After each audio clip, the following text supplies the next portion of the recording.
Basilan, Mindanao. For years, Muslim extremist groups terrorized the island. They left scars on its people and scars on what it means to be Muslim.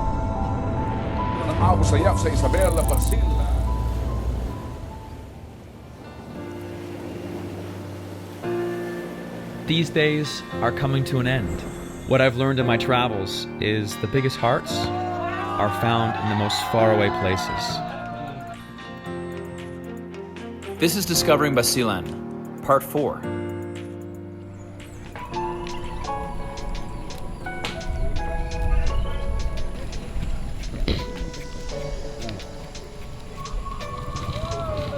Hey, good morning.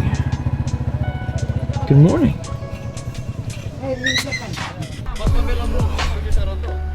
It is early. In this job, you see 5 a.m. a lot, actually, which is something I wasn't okay with growing up. I was never really a morning person, but this job kind of makes you a morning person because you see cool stuff in the morning, even if you don't sleep much. We got about 4 hours last night. We've arrived at the Grand Mosque, and it is quite grand.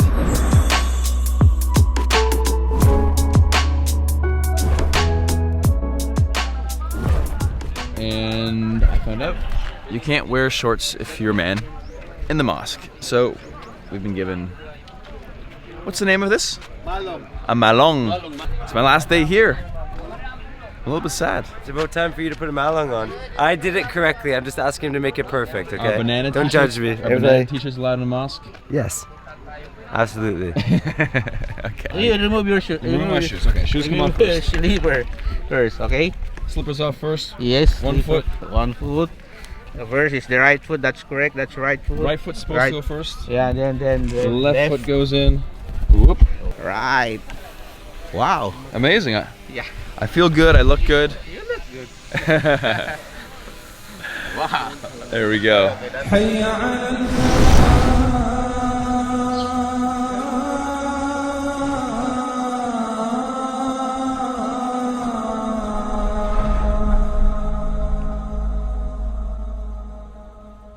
It's so peaceful in here. We're arriving at about 5:30. So the first call to prayer would have been an hour ago or so. So it's pretty quiet in here right now. All very empty right now.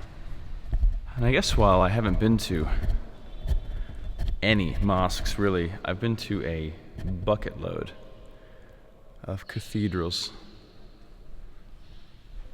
Especially old Spanish colonial cathedrals. And I just want to say, like, this is quite simple and minimalistic and beautiful. There's a little bit of patterns on the floor, and there's some interesting curves and shapes to the ceiling, but if you think about going to a cathedral, there's just walls of statues and paintings, and everything is just a little bit over the top. Where this is very clean, very sleek. And I guess focusing on what's important, which is the praying. Here are all of the mats people would use to go through their prayer sequence. All lined up facing Mecca. But it's quite amazing what we build for religion. This building is incredible. It's hard not to feel small and humbled when you come into places like this. A big thing we've learned over the past week is the portrayal of Muslims in the world is very, very poor. Always portrayed as violent and extreme. But here we've learned it's basically the opposite. The language, the actions, the people are so filled with love. And yeah, there's a few bad eggs, especially here in this corner of Philippines. But a handful of people are making millions look bad. Anyway, it's beautiful here. I've been alone for about 15 minutes. It's actually a pretty good spot to be alone. Let's find the crew and continue our day. Okay. Stop 2 for the day. Let me just emphasize what I said this morning. One of the coolest things about this job is never really knowing what's going to happen and ending up in spots really early that you never expect. We're at a crab farm. It's not even 7 a.m. Below me there is tons and tons of king crabs, which we haven't seen yet. I think there's a guy with a bucket trying to fish some out. We are going to grab some breakfast first, which is coffee. I always love coffee. Rice wrapped in bamboo and something else that I've never had before. Every day's an adventure. Every day's exciting.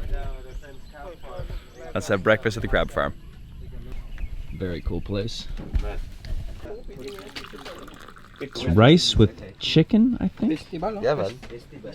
So for all my Mexican subscribers, this looks a little bit familiar to what I've had before in Mexico City, which is tamales, which is ground corn and meat, and you have it for breakfast. This is called pastel. It's not corn, but there is meat. How does it work? I do this, then I put on some soy, then I eat with a spoon.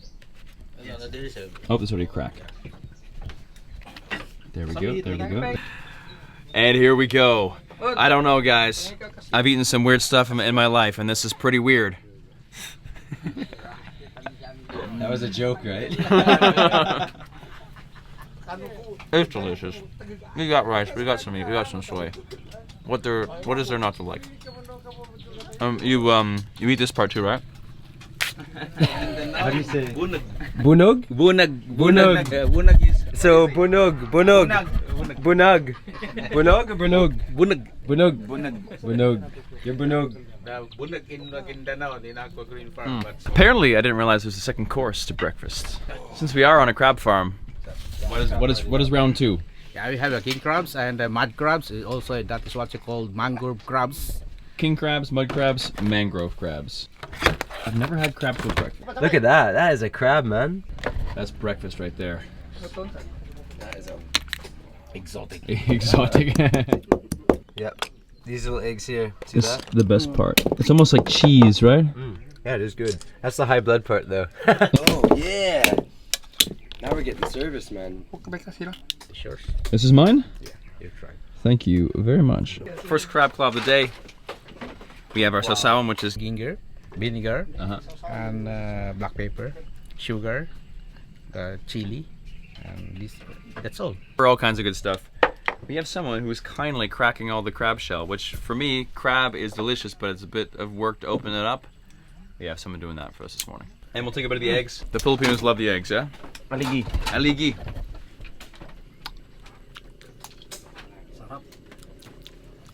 Kind of tastes like crab flavored cheese. Let's keep going. Now I've been given the crab juices in the shell, which apparently is one of the best parts. And they've added some sausawan, the vinegar with the chilies and garlic. And I guess this is one of the delicacies is you drink all of the juice out of the head. And that is aphrodisiac. Of course it's an aphrodisiac. Seems like everything that looks like this is an aphrodisiac. You can see the eggs, you can see a lot of the digestive system. Yeah. What time is it? 7. Bottoms up. Seems like this would be like a hangover cure or something, right? Oh. It tastes like every seafood in the ocean mixed together. Very salty, very fishy. And actually, you can taste a lot of the eggs, so it actually tastes a bit like cheese, honestly. Great. Good morning. Good morning. Good morning from Cotabato City. How do you say good morning in Maguindanao? Mapia mapita. Kapia Mapia mapita. mapita. Kapi ya papita. Mapia mapapita. Mapia. Mapia. Mapita. Mapia mapita. From Cotabato City. Aqua Green Do you want some? Later. It looks good though, to be fair. We are back in the Llano del Sur booth, and we're looking at these beautiful Chris knives. Look at this. The serpentine sword that actually, this is the symbol of ARMM. You can see this on the logo. People were saying I had to pick one up. And some of them, like, look at the detail in the hilt carved into the sword itself. Everything is just so incredible. This is what you call guruk. A guro. Maranao. Guruk. For picture only. For picture only, you have a hat. cup. Sign of Let's put it on. Oh yeah, cup from Maranao. Yeah. Look at this. Ayan. Oh. It's beautiful though. I'm gonna have to get some. There's the small ones are only 1,000. This one is 18,000, which is a bit out of my price range. But look at the carved wood and the carved steel. We'll get some cheaper ones for friends and family, and maybe a big one for myself to protect against any robbers that decide to come in my house. I love these. I've gotten 3. He is my Brinamano. How handsome is you?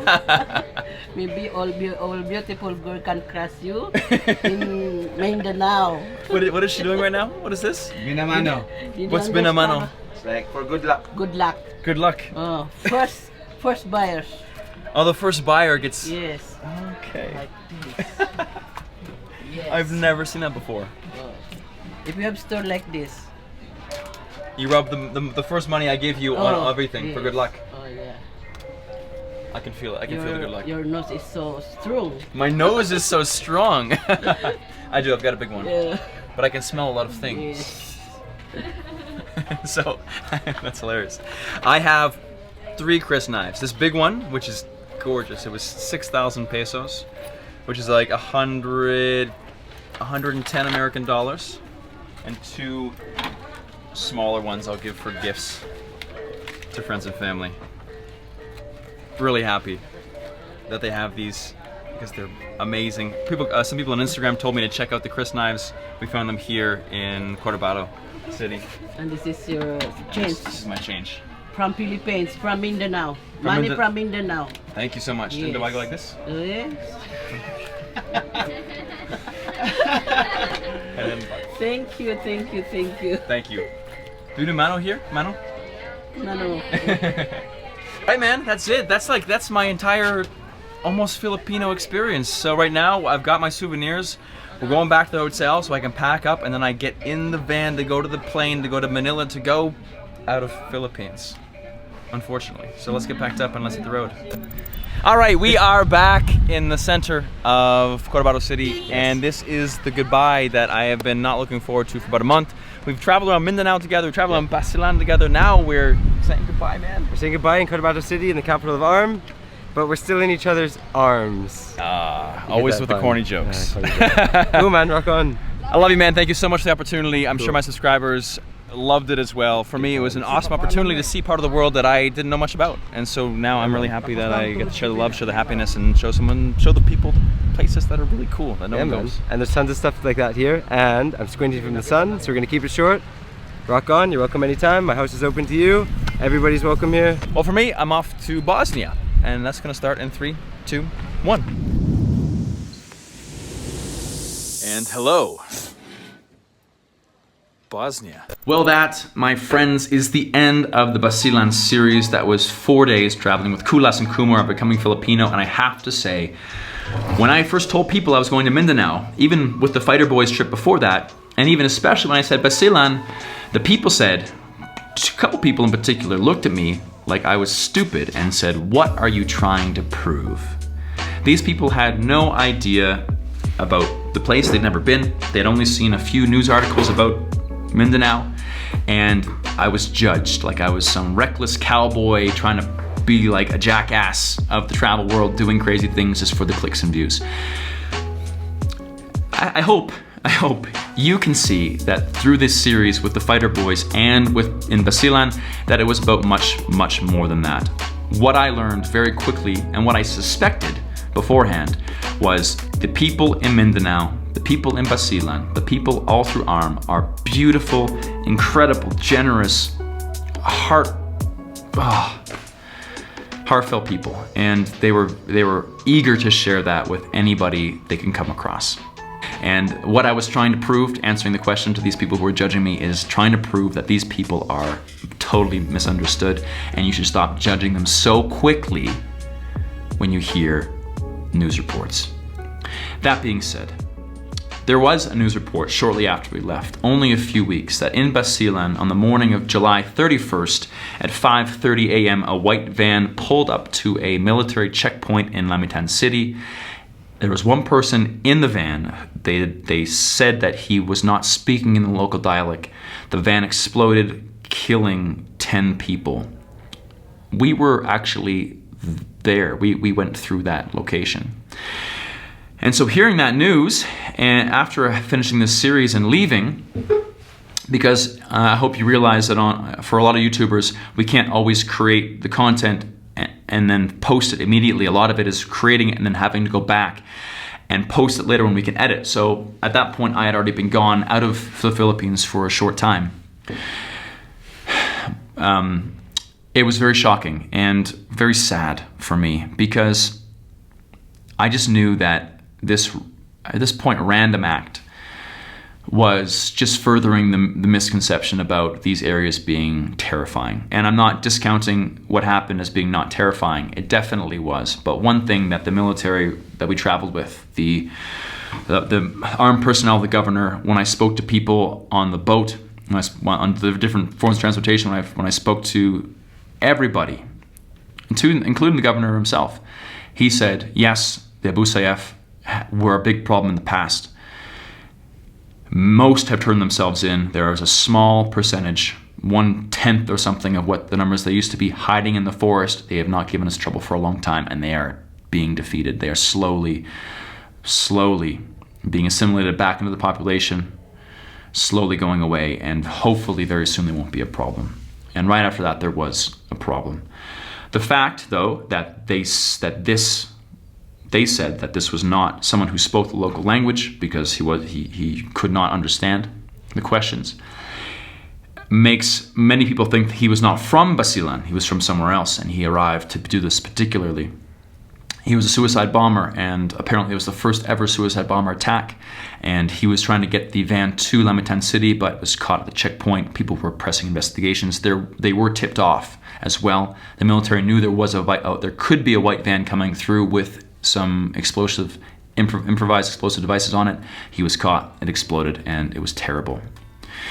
So I guess what I'm saying is, in these places, these things do happen. We knew that Basilan had a dark past. We knew it was going away, but like anything, there still is obviously a little bit of risk there.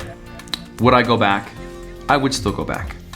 Would I go back with some security? I would go back with some security as well. Mindanao, the giant island, after being a month there, was totally fine. Basilan, I still think, has a little bit of work left to do, but I feel bad when I say that, because we had such an incredible time, and I really feel like this was an act of desperation. Most people feel like this is an act of desperation from a group that's slowly being eliminated and assimilated back into society, and they're like, we have to do something crazy because we're losing this battle. And after traveling through Basilan for 4 days, 5 days with Kulas and Kumar, I feel they are losing that battle. I have never felt so accepted and loved in my entire life. So my heart goes out to the people who passed away during that blast. My heart goes out to Mindanao, the areas that are still having problems in Mindanao, which are very, very few. Marawi in particular, Basilan as well. And I am looking forward very soon to the days where there won't be problems, and the rest of the world can come down and see all of these beautiful places and things. Well, the light is fading, and I want to give you one more nugget of good news. In this video, it was my last few days in the Philippines. Then I did leave, go to Bosnia, go to all kinds of places, Bulgaria. But how I've been editing this series, my Filipino series, is actually there is more videos coming. I still have videos left of Sagara, when I went up to see the hanging coffins and I got to have Etag and see Wangod. There's still 2 more episodes left there. There's also more in Coron, visiting the shipwrecks, and some other little gems and nuggets. So I'm excited to say that even though in this series I say I'm leaving the Philippines, I did it a little bit out of order, and I still have a few more episodes left. So, my dragons, thank you for watching this special series in Basilan. I'm looking forward to sharing these last few Philippines videos with you. I will be back next year. I already know and have some ideas of where I want to go. If you know anything that could be of interest to me, strange, unique places, could be cultural events, could be cool tribes to live with, could be tattoo, it could be anything. Things that you think would fit on the channel, please let me know, and I'll make an itinerary for my trip back to the Philippines next year. Thank you, my dragons. See you in the next episode. Experiences over possessions.